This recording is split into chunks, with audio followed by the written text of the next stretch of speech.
यौम आज़ादी करीब आते ही तैयारियां अरूज पर पहुंच गईं। सड़कें, बाजार, दरो दीवार सब्ज हलाली परचम और झंडियों से सज गए। बच्चे हो या बूढ़े, मर्द हो या खवातीन, हर कोई झंडे, झंडियां, क्लिप, बैजेस, स्टिकर, चूड़ियां और दीगर सजावटी सामान खरीदने में मसरूफ नजर आ रहा है। बच्चे अपने मनपसंद चीजें हासिल करके इंतहाई खुश दिखाई देते हैं, गोया वो अपने घरों को झंडों और झंडियों की जीनत बनाने को बेताब हैं। कल 14 अगस्त है।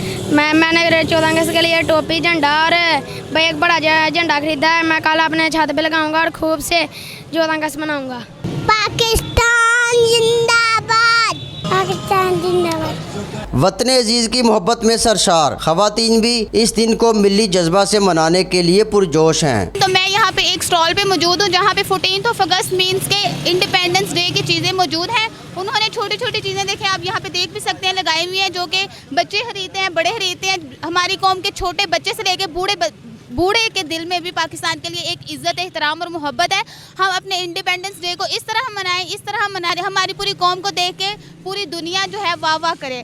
हम चाहते हैं कि हमारी कौम इस तरह की बने कि हम सिर्फ 14 अगस्त ही नहीं बल्कि पूरा साल इसी तरीके से मनाएं कि हम अपने कौलो इकरार से ये जाहिर कर सके कि हम एक आज़ाद कौम हैं और हम एक अपने मुल्क का नाम रोशन करेंगे। खरीदारी के लिए आए शहरियों का कहना है कि वो रवायती अंदाज में यौम आज़ादी मनाने के लिए न सिर्फ घरों बल्कि गली मोहल्लों को भी खूब सजाएंगे।